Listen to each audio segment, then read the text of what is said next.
Welcome to another edition of Expanding Mind. Your host, Erik Davis. Wow, the music just disappeared there. As we continue our explorations of the cultures of consciousness, I just got back from 3 wonderful weeks in the United Kingdom. I always enjoy visiting merry old England. This time I got into Scotland as well. Standing stones, ancient castles,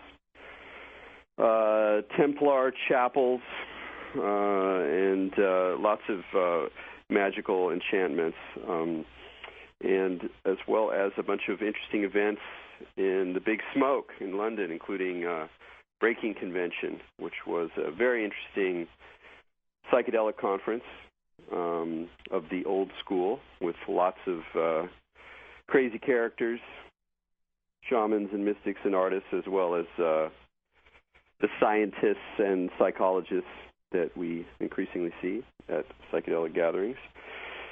So that was pretty fascinating, and we'll be bringing on some people that I met there onto the show coming up. So the gifts will keep on giving.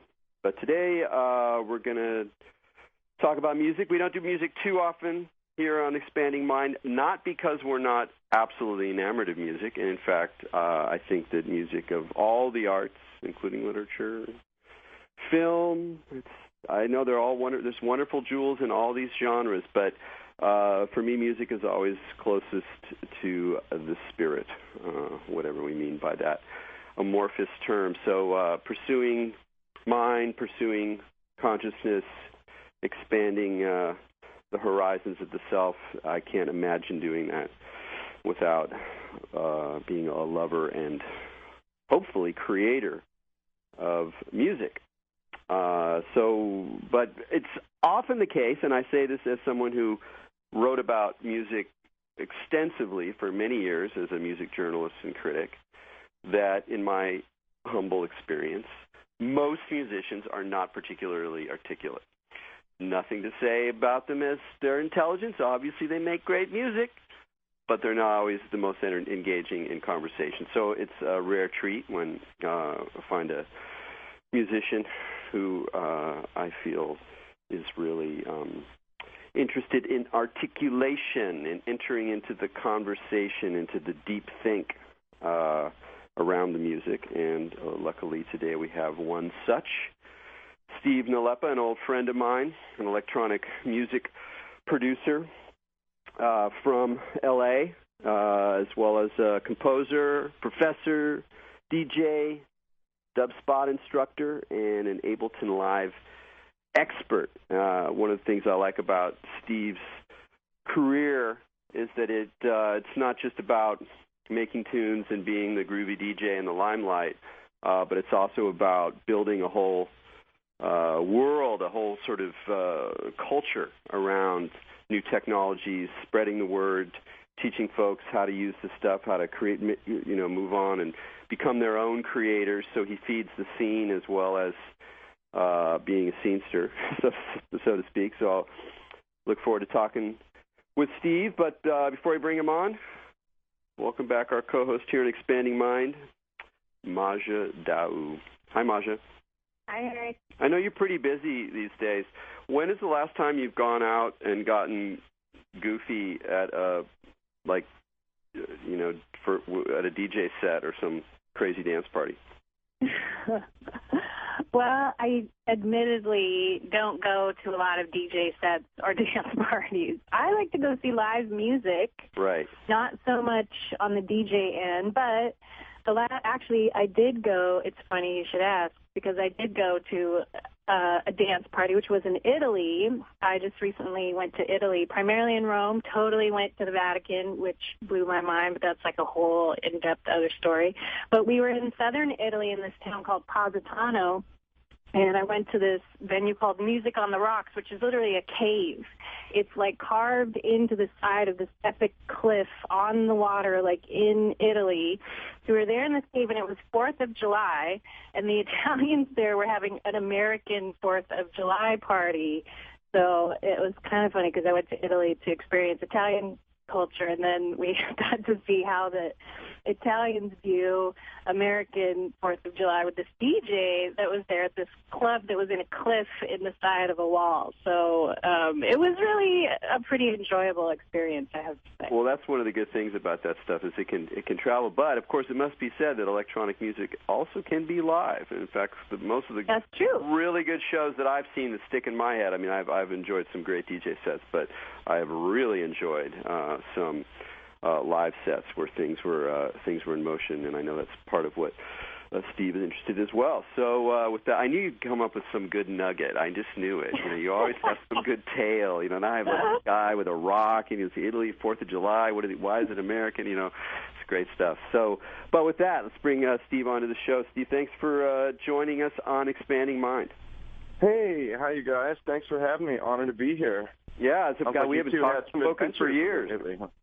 Yeah, it's nice to hear your voice. Yeah. Hi, Masha. Nice to meet you.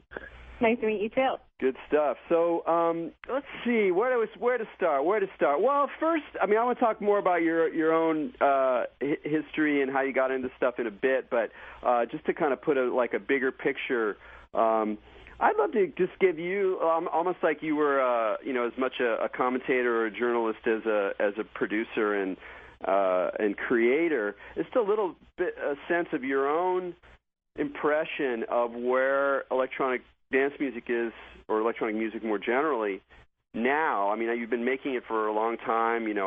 We've been tracking it for years. I started writing about it in the early 90s.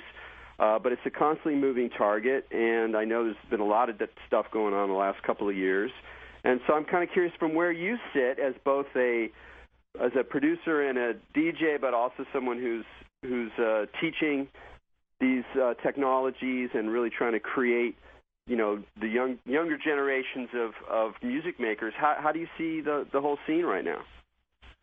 Well, it's really, it's thriving right now more than ever, I think, because of the bigger events, these sort of EDM-style electronic music has gotten very popular with the larger type event, festival, rave situation. But the biggest thing I think that's been happening lately as a trend over the last 10 years or so is the access to the tools and technologies that these young producers have now, where before you needed someone with an expensive studio or you needed a label to support you to finance going in and getting some recording time, whereas now if you have a laptop computer and you have the software, you can pretty much do everything wherever you are in the world. And so what we see is situations like these younger producers who, for example, I had a student that I started working with when he was 11.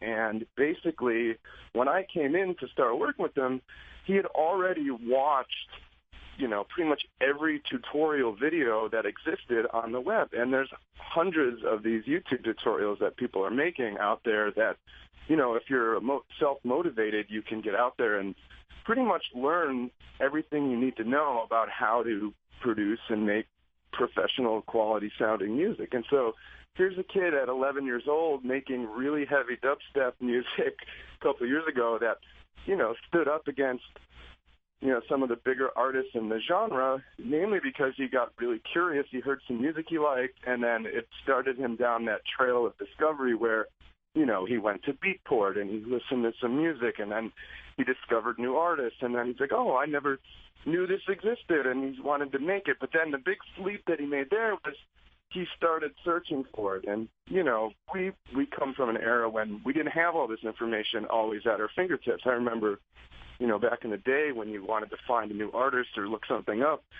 But now it's as simple as doing a search online, and you have everything at your fingertips. It's really changed how you teach as well now. I know when I was in the teaching at Chapman, you give an example, boom, you just Google it.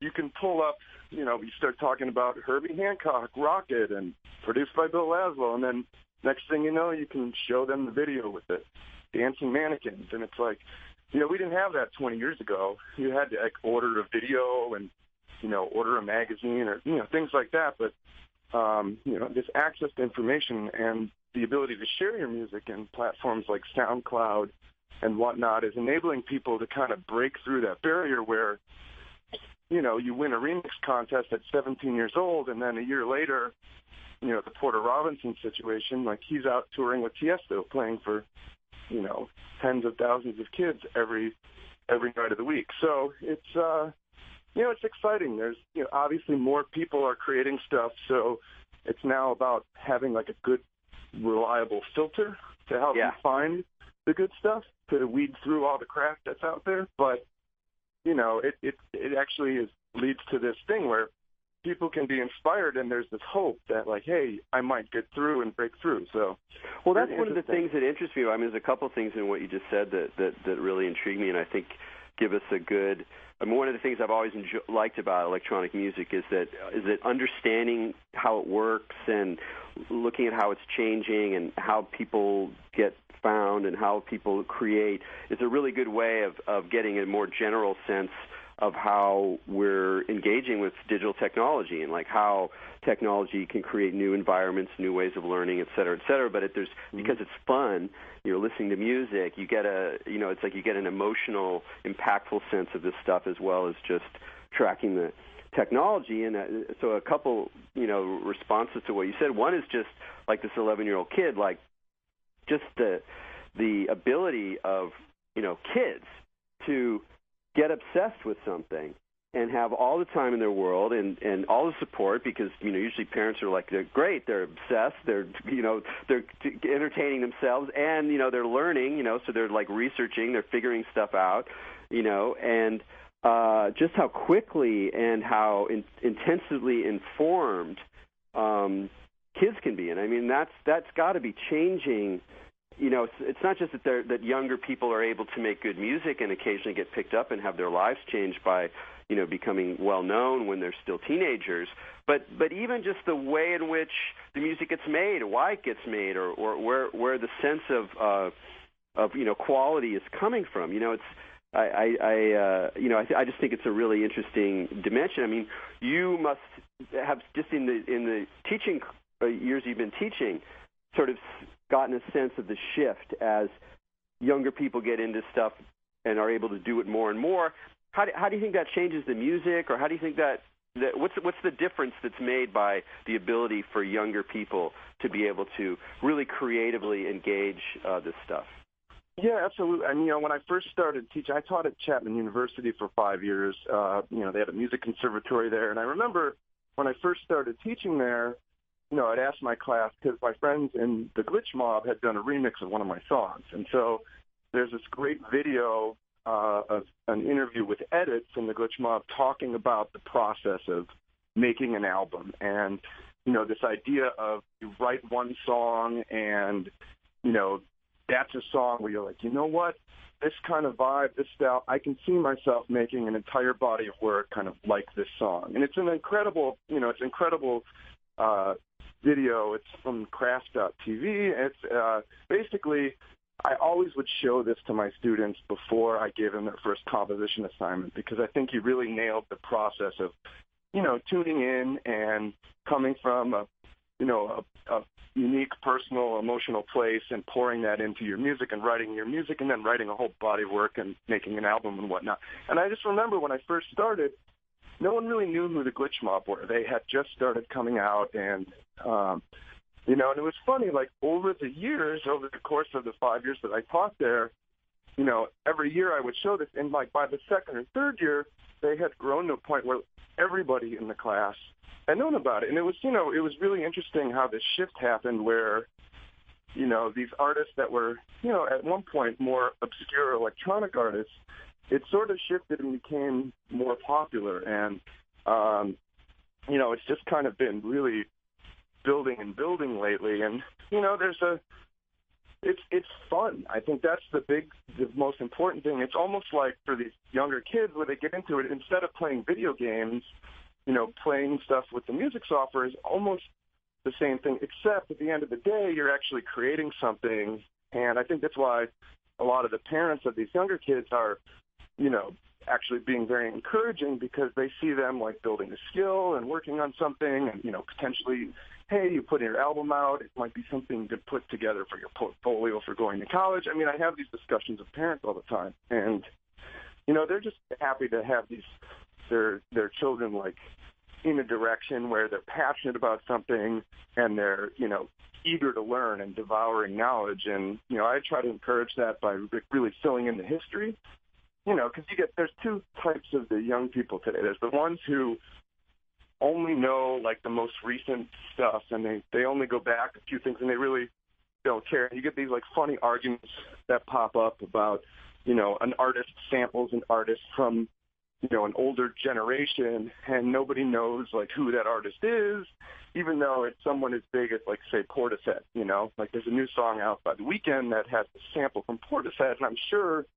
most of his young fans probably don't know who that band is. And it's, you know, it's interesting how it divides along the lines. But then you get the other ones, like the real seekers, who they just know everything, and they know more than, you know, they can end up knowing more than you because they have, like you said, a lot of time on their hands, and there's so much out there in terms of the resources now that if you really get motivated, you can just, you know, become like a self-taught PhD student on the history of music just by Googling around and, you know, going on this quest. So, well, here's the thing that whenever I see that happen in all different fields, especially with younger people, there's this weird it's like a two-edged sword, where on the one hand, it's just, you know, it blows my mind that you can access the degree of information, not just the information, just the experiences, the recordings. You know, you're 13 years old when I first started buying records. You know, you for whatever reason, you get into, you know, I don't know, whatever, early 70s funk. But now you can just go online and boom, you see the clips, you see, you know, you get much more data than I got when I was started to get into this stuff, and it was obscure, like you were saying. Mm-hmm. And on the one hand, if you have passion, if you're really driven, you can sort of absorb this material much more quickly and, you know, be able to pursue and get your passion to feed back and get really focused on the stuff. But right next door to that, there's this other sense where, like, all the knowledge is so easy to access. You can do this and da-da-da, you can get that it almost produces a kind of, not jadedness, but it just is sort of like, there seems to be like a lack of passion often. And so the question I have for you is, like, what is it that makes a kid who gets obsessed and starts learning this stuff and starts researching it and what makes them not just sort of repeat what they're getting, but make something new? Where does the newness come from? Is it technical skill, or is it crazy personality, or is it happenstance? What makes something new happen when all that information is available to kind of? Well, that's a great question. You know, because a lot of the complaints you hear about the younger generation is like, oh, there's this, you know, the jaded, or there's this sense of entitlement, and that probably comes from, you know, growing up and having everything so easily, readily available when their parents had to work so much harder to find all the information. It's like it takes 2 seconds to look something up now, whereas before you had to, like, you know, you really had to work at. So we're seeing this sort of, you know, quickening. Things are getting faster, but that shift in terms of, you know, it really has to do with, I think it goes down to like a deeper, like more metaphysical thing, where the people that are really doing the work on, like, getting to know themselves and be, you know, that deeper work of, you know, they're cool to who they are and they want to learn more, and they just, you know, you can't. There's certain things you can teach and there's certain things you can't teach, and, you know, you can teach people the you know, the hows of how to, you know, you do this to make a track. This is how you need to EQ your bass, and this is how you need to do these things to make it sound good, blah, blah, blah. But you can't teach them that motivation, that drive, that urge to just, like, I want to make stuff. It's like, you know, you can teach someone how to paint, but you can't teach them how to do nothing else but paint all day because they want to become a better painter, you know. So, but specifically with this stuff, because it's very technical, you know, it's you're sitting there, you have a lot of different processors and processes that you're understanding. Mm-hmm. You're putting files in different places. You're tweaking the sound. You're changing the, you know, you're doing things that are like production, things that are like synthesis, things. You know, there's a lot of complexity in these environments, and so it's almost more like. Is what makes something new, fresh, almost like a break the rules attitude of just like almost not knowing how it works and just making something happen, or does it seem to come more and more from really being technically adept? You know, where's that balance on like technical knowledge and facility versus that spontaneous, random, even kind of naive gesture that doesn't really know what it's doing? Mm-hmm. I mean, that's a great point, because in the courses that I designed and teach with Dubspot now, and really continuation of what I was doing at Chapman University, basically my biggest thing is about them finding their own signature sound, because the reality is you can show everyone a bunch of techniques and the tools and show them how to make this synthesizer sound and that sound or whatever.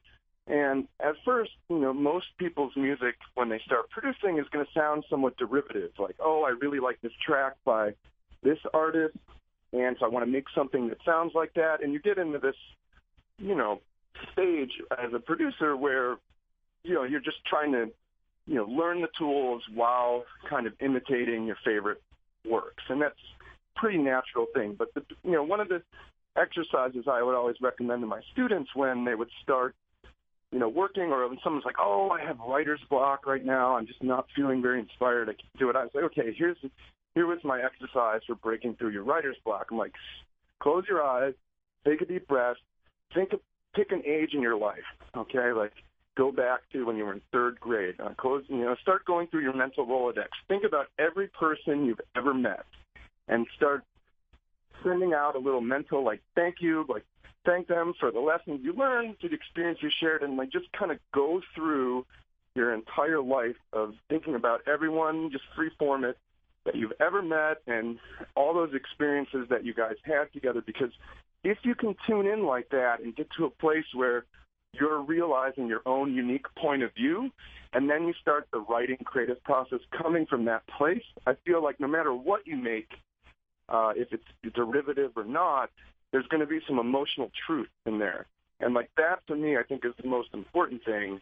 And, you're eventually going to discover what kind of sound you want to make. It's, a lot of times it's trial and error, and you end up doing something that's what you're not supposed to do, but it sounds cool, and you're like, oh, that's that thing, boom. And that you throw that in your toolkit, and that becomes part of your signature sound. So it's just the process, and it keeps getting refined, and it's just like anything with painters and stuff. If you start coming up with, a style that people get into, you have the pressure from, the gallerist to keep making that kind of work because that's what sells, or, and then an artist changes direction, and the old fans don't like the new work, and, but you got to be true to who you are and what you are into.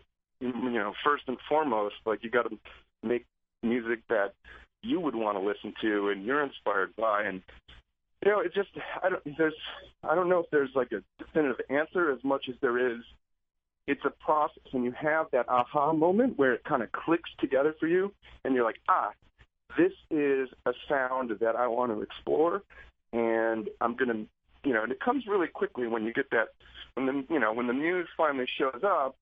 And you get inspired, you've got to, like, ride that out. You have to just honor it and write as much as you possibly can during that time, because, sometimes you sit down and it's just not so easy. But, big part of it is just showing up every day and putting in work and being open to it and really having the confidence in yourself.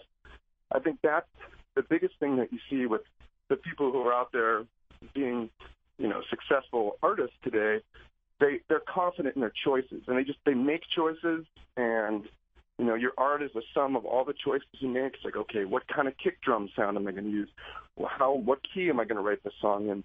Is it going to have vocals? Well, it's interesting. It's really interesting, that component of it, because with electronic music particularly, not like all music is free from this, but with electronic music, there is this thing where it's almost like an algorithm where you can make randomized choices even in putting the stuff together, but then there's that difference between, and then you get into the whole like consciousness kind of thing, like when someone does actually try to emulate a feeling or, you know, something personal, like when an individual will go to their personal selves and try and develop some kind of sound that is reflective of some feeling they got, or, and especially with electronic music, because then it gets really trancy and it can be really good at purveying those kind of atmospheres. But then there's also the other side, which of course is in pop music, where they just kind of throw together a recipe for music and try to get the kick drum like based on some other kind of thing and not a personal kind of choice or feeling. And what do you think though? Do you feel, I know like in your teaching and in music that you've produced, can you tell the difference between, say, like a computer-generated song and a song that someone has like purposefully, consciously chosen? Well, I'm not sure if there is such a thing as like the computer-generated song, but because even when you're working in, on the laptop, if you make everything inside the box, as they say, and it's all done on the software, you still are making the choices. I mean, yes, you can get something like, you can set up a random series of processes, like, Brian Eno's got the, his thing with the millions of paintings and the, generative soundtrack, and that can be really beautiful. But, I break it down into, there's like 3 stages in making the music. This one is like the writing stage, the creative brainstorm stage, and that's where you just plug in your gear, you record stuff, you experiment, you write melodies and chord progressions or lyrics, you figure out, just don't hold back, just explore the ideas as they come and capture them down. Then this next stage is the arrangement stage, and this is the storytelling stage. This is where, you get your formula out. If you kind of, there's nothing wrong with having a formula or, a meat grinder developed, as it were, if you can feed good stuff into that and you have a layout that works, you can take someone on that journey if you're going down and making some like really trippy electronic music track. But, it's understanding, how do you do that? And then the final stage is, sort of the mixing stage where you just really clean it up and make sure it sounds professional and good and it's going to work on a big system and you don't have like phasing on your bass and all these other little details. But, the big part is that arrangement storytelling stage where that's where you look at the arc of the ebb and flow of it and how that's going to impact the listener and, where it's going to take them. I mean, another way of thinking about that question, between the sort of human and the made-by-machine thing, or is the difference between, making music by rote or by rule, like, the way that some pop songs are made, where you're just making a slight variation in a very established genre, which can still create a delicious track, but it's very, very kind of concocted beforehand. And then you have this idea of just like the free creator who's like making their own vision, et cetera, et cetera. But there's something in between that I think a lot of this music is coming out of, which is just a new kind of relationship with the instrument, which is no longer simply an instrument, but, a whole technological, multidimensional apparatus where it has instruments like drums and keyboards and things that produce sound in a variety of, characters of sound, but also a whole system for engineering and setting loops going, and it's just this whole technological environment, and the kind of creativity happens at the conjunction of these technical possibilities and an individual, usually, or a couple people who are just sort of probing these possibilities. I mean, there's something very cyborg about this music, not in a science fictional way, but just in the sense that part of where it's almost hard to say where the creativity is happening. And the way I would kind of focus this comment or question is just for you is to talk a little bit about Ableton, which has been a very empowering tool for a lot of people in creating a wider range of interactions between human decision and machine processes. And just because some people don't know about it, or it's something that you're also very passionate about, I'd love to hear you just give a little riff on what is particular about that environment as a component of creative music making. Sure. So, How I Became a Cyborg by Steve Nalepa. So, basically, years ago, I was using, you'll like this story, I was working on he was using a software called Acid. And it was like a PC-based software. And at the time, I couldn't find Reason 2 out there anywhere. And I sent my girlfriend at the time in to go and see if she could get an artist endorsement sponsorship, because she was playing with all these big famous musicians. Like, maybe you can tell them all the people that you played with and see if you can come home with a copy of Reason. And so, when she came back, it was not only did she have Reason, but she had this new software which was called Ableton Live, and they described it as it's like acid on acid. And I was like, oh, hey, I'm down to check that out. That sounds pretty interesting. So, I dove in, and I had, when she went in there and talked to the head of tech support, told him that, I was really good with the computers and blah, blah, blah. And I actually got called in and did an interview, which was pretty funny because I actually bonded with him.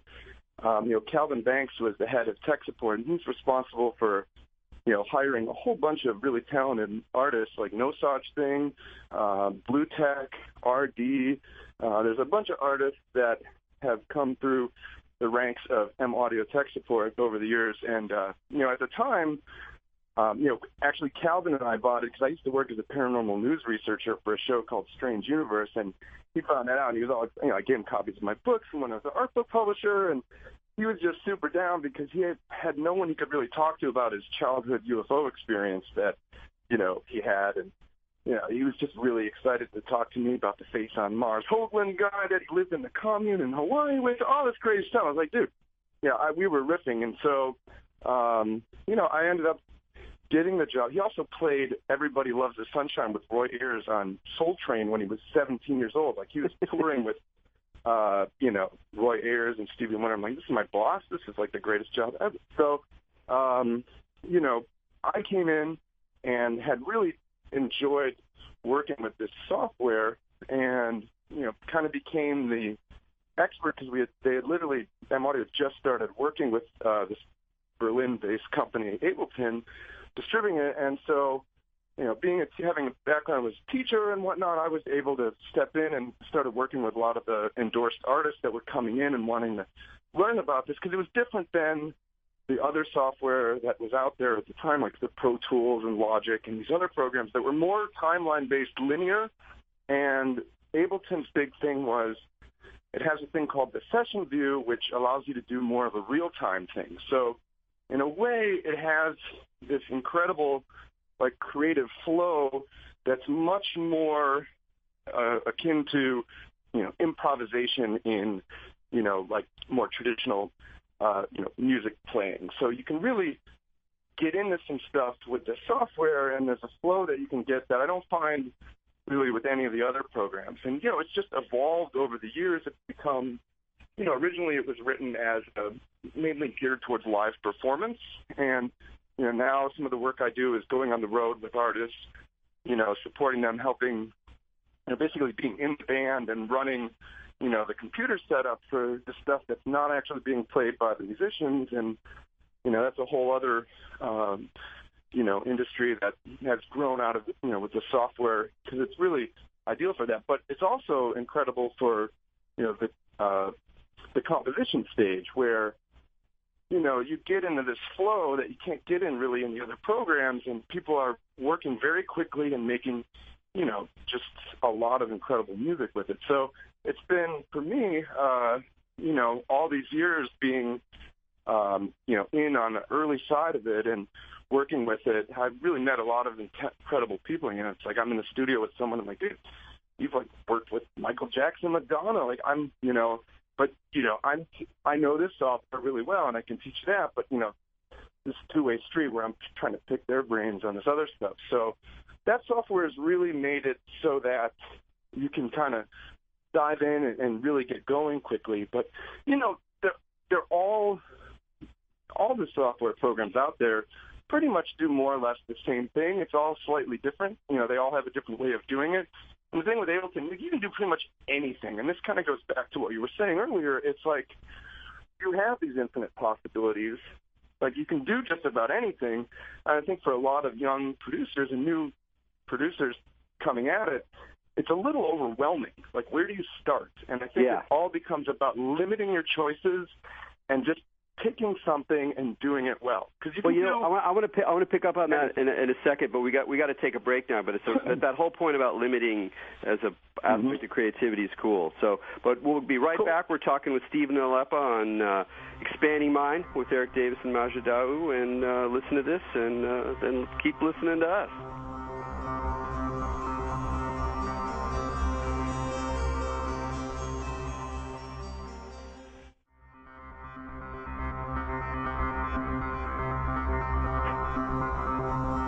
Welcome back to Expanding Mind on the Progressive Radio Network.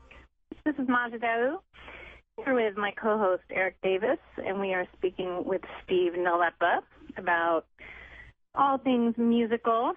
And before the break, you were mentioning a little bit about discernment and kind of making certain choices when making the music. And you had mentioned earlier in the conversation, too, just about, you know, along with the more access to information, more access to all these techniques and programs and things, along with that, even though it's easier to get a hold of stuff, there's just a lot of stuff.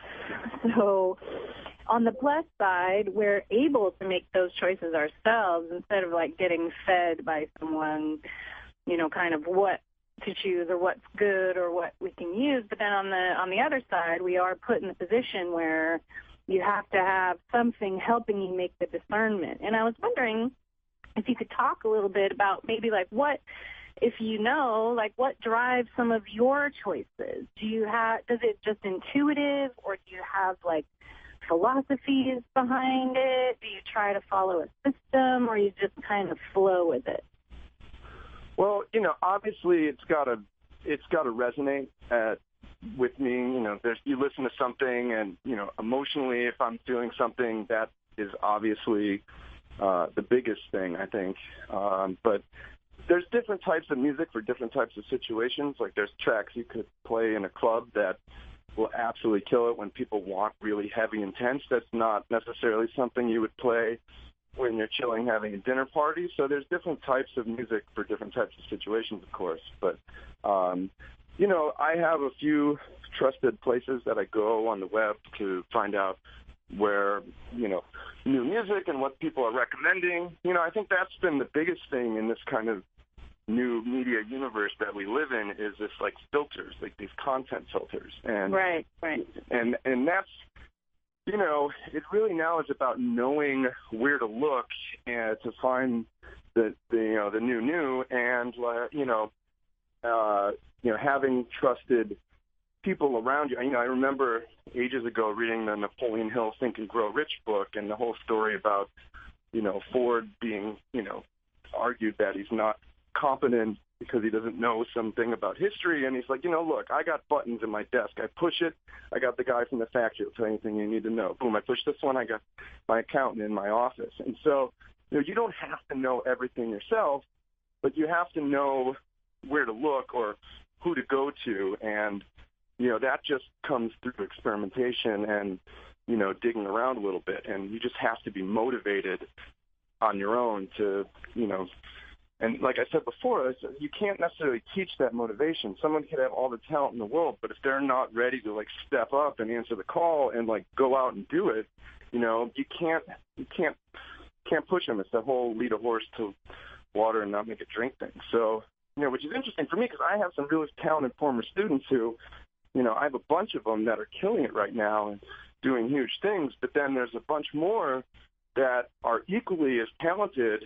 They just haven't pursued it full on like some of the other guys have, and guys and girls, I should say. And you know, it's interesting how that happens everywhere. So I'm not really sure why that is, but you know, it's always interesting to me when I come across someone who's incredibly talented, but then they don't feel like motivated to share that with the world, or they want to do something else, and I respect their choices, but at the same time, it's like, dude, come on, you're one of the most amazing songwriters I've ever met. Like, why are you not making more music all the time? So, but it sounds like to me that's like one of the roles that you find yourself in is just again, not just being a creator, but as someone who's sort of supporting the creativity of the people you're coming in contact with. I mean, that's what's the things that seems different about electronic music, and at least the way that we're talking about it here is just that it's so collective in many ways, because people are sharing tips, everyone's using the same the same set of software things, and people are so absorbed in listening to what's new and following. It's like this whole rich scene, and Eno had this great term where he talked about, like, in the old days it was about genius, the individual who's coming up with their brilliant creative intervention, and now it's about scenius was his word. It's that the scene itself, the networks between people and machines, the way in which the media circulates the tracks, and that it goes through filters, that the whole thing is kind of brilliant. Or the whole thing is where the creativity is happening. And so networking and filters and all those things are really like part of the experience in a way that I think is different than in the past. Absolutely. And that was a big thing that I would make a point of in my classes when I was teaching. The first day of class every time was like, okay, everyone introduce yourselves, tell a little bit about what kind of stuff you're into, and then I, throughout I would say, look, you guys need to crew up, make friends with these guys. Like, look, if you want to get into music scoring, go over and meet people from the film school, because guess what? If you guys all keep working at it, in a couple of years, these same directors might be working on a big major motion picture, and they're going to remember that you offered to score their student film for something. I mean, I've had a group of really talented students that I was honored to work with, and, in my heart I knew that if these guys stick with it, guys and girls, if they stick with it and don't, like, cop out and take some BS job that they can't stand, that sucks their soul right out of their body, if they stay doing music in a couple of years, they are going to be making a living and killing it doing music. And so I've done everything I can to encourage that, and always looking for ways to, like, hook them up. Like, look, do you guys need anything? Just let me know. If you're ever looking for work with money, like, I'll help you find gigs. And so I've been sort of, for years it was, my advanced tech. My class was called, I taught a class called music technology. There was an intro and an advanced. And in the advanced class, what we did is every week they would make a track. And at the halfway point of the semester, we'd look at their body of work, pick their best 4 songs, and then they would take them to the finish line and take everything they've learned all along and make those 4 songs as great as they can be. And the final project was a record release party where everyone would play 15 minutes live, their new EP of 4 songs that they made. They had to do the album art, they wrote their bio, they had the photo, they made the MySpace page, back in the era when your top 8 friends mattered. It's like definitely dating myself here, but it was awesome because at the beginning of the semester, I told them all, like, look, if you guys do this and you stick together and you have a really nice,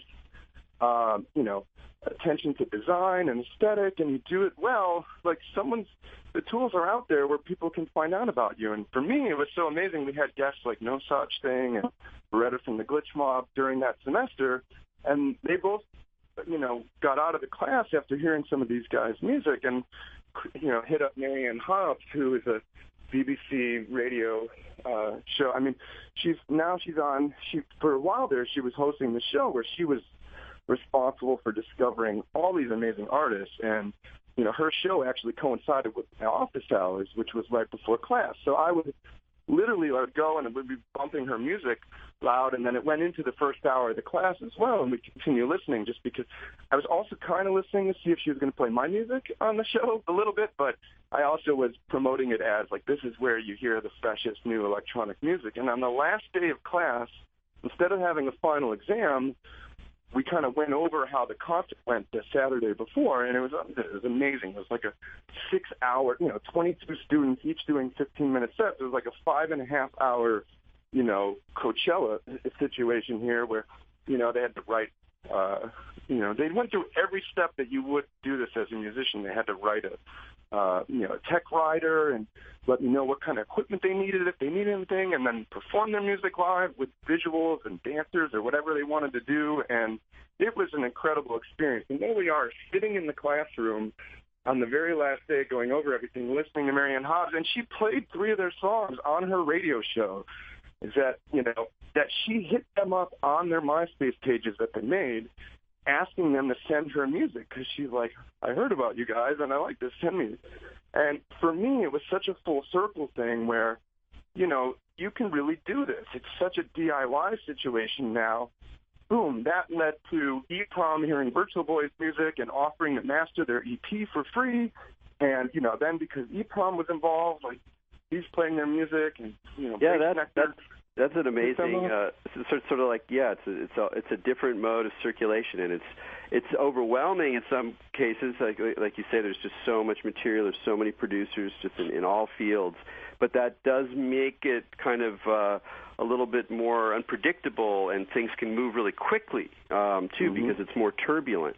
It's like suddenly like, oh wait, someone can leapfrog from obscurity to quite a high degree of visibility with the right, luck and kind of dynamics. But since you mentioned your track, and we did get some tracks set up beforehand, I thought we'd play the first of the 2 tracks or portions of the tunes that you sent us. Maybe just play them now, and then you could talk about them a bit. So do you want to introduce? Sure. Well, I sent you 2 little snippets from my last EP, this track called Daytime.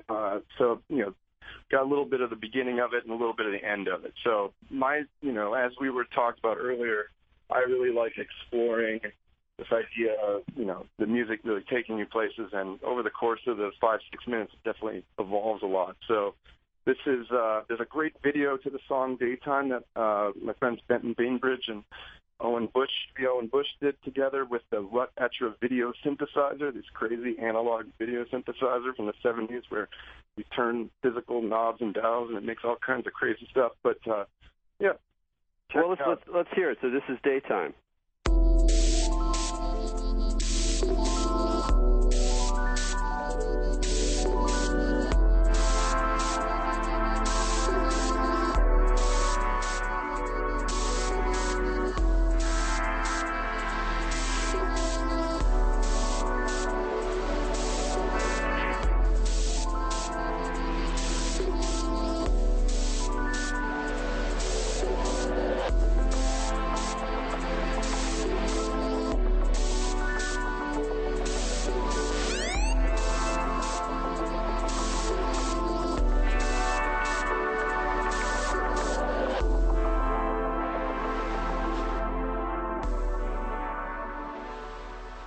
Sweet, that does that made me feel really relaxed, and like I was having a good time. I was like, well, I'm not doing a show. I'm just about to just kick back here, the sun setting, expand your mind. So here's a question. Just about to go into a really heavy section, and then at the end, the other clip that I gave you, it kind of mellows out into like some, sort of ambient piano outro. So, kind of you don't really see it coming, and then boom, all of a sudden you're in it. So. It was good. That was the first release on Team Supreme Records. I basically, it went from hosting these barbecue beat invitations with my former students, really trying to keep in touch with everybody after I stopped being their teacher, and have them over. We'd grill a bunch of food, take a beer or something, like watch the sunset. Basically, then they would all take turns playing show and tell, playing their latest tracks. And so this was my way of, keeping up with all these guys. And then, one night, 2 of them were roommates, and they were kind of bored one night, and they started this idea where they took a Notorious B.I.G. sample, My Team Supreme Stay Clean, and they gave themselves an hour, and they're like, okay, make a song at 75 BPMs in an hour using this sample, go. And they went in their rooms, they came back and played the stuff for each other, and were really impressed with what they did. And so they're like, hey, let's reach out to the whole crew. And so then they got a bunch of us did the same rules, and we started now 66 weeks later. We've been doing this every week where a different producer picks 2 samples and makes the rules, and everyone has to make a beat at that BPM, and, you know, you have a transition sample, so we stitch the whole thing together and offer it up as a free mixtape. You know, we've been doing live shows now for over a year every month with the whole crew. There's 17 artists and all these different collaborations, and the thing that I love about it is it started off as a game. It was fun. There were just some simple rules. Be creative. You make a minute-long beat, like anyone can do that in the course of a week. And, you know, it's been amazing for me watching everyone's skills just kind of grow from doing this exercise over and over again. And, you know, that's the thing. It's like you were talking about, you know, networking in a collective, and now we have this really strong team. We just played a show at the Echo a couple days ago, and it was sold out, and it was oversold even. They sold more tickets, and it was like, you know, when we started, there was like, you know, because there's so many in our crew, we actually had more people that were actually performing than were actually at the show. But then now it's gotten to this point where, you know, one of the guys is producing with Diplo. He couldn't make the show because he was over in the studio with the Clash, you know, and Diplo, you know, oh, no big deal. I'm just playing piano with Nick Jones, you know. But, yeah, pretty exciting. So we started putting out releases as well, and this EP is the first release on Team Supreme. We got 5 now, and we got a bunch more in the pipeline. So, you know, when you look towards the future, do you see yourself more like as much? You know, it sounds like it's as much about teaching as it is about making music, and like how do you see this like evolving? Always, you know, teaching has always been something I've felt inclined to do. Since I graduated from Yale, I moved out here. I started teaching high school math and science around town, and, you know, I ended up, you know, after working as a paranormal news researcher, it gave me a lot of good stuff to talk about. When we started our art book publishing company, I met Paul Lassley, and Paul is an amazing artist who, if you guys haven't had him on the show yet, I know he would be great. And that's actually, Erik, where we met. I was introducing him at that Man Transforms Utopian conference many years ago in 2001, and you gave that mind-blowing lecture, Cutting Through Reality, like nobody else I've ever heard. And, you know, Paul said to me once about being a fully realized artist, it's important to both create things and to go out and take things in. And it's important to both read and write, because the writing part helps you synthesize your ideas together. And he says it's important to be a student and a teacher, because the teaching part, you learn so much more as a teacher, because in order to actually be able to explain things properly, you have to have a really good grasp on the material yourself. So that really resonated with me, as did, you know, a comment at the, you know, I also went to Yale, played football there, and at the senior banquet, you know, the captain of the team was talking about these little old 80-year-old guys that would always come to our practices and hang out. And, you know, they told him, like, you know, when you get to be our age, it's not about the money, it's not about the material things, it's about the stories. It's about the people you meet and the adventures you share, and you should really go out to live your life, you know, for these stories. And I think, you know, that's really been a thing that's really driven me, you know, throughout my choices of, you know, how I'm navigating. But I'm always, I love teaching. You know, there's that moment when you see the light bulb go on. It's an exciting feeling. And, you know, I will always definitely be active doing both creating and, you know, mentoring, encouraging people.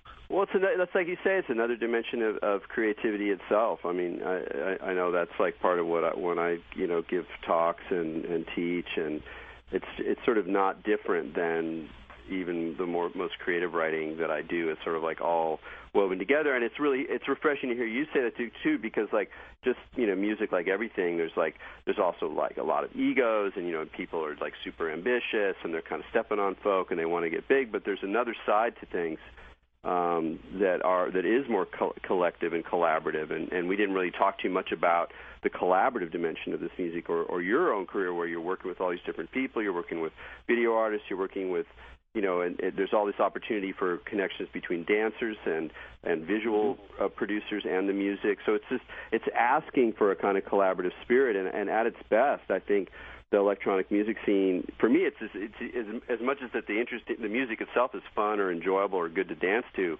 It's like the scene itself sometimes holds out real positive model for how we become, cyborg people trying to like keep the spirit alive and not just have lame jobs. I mean, it's really absolutely. And tools like SoundCloud, for example, it's where everyone posts up their music and listens to it.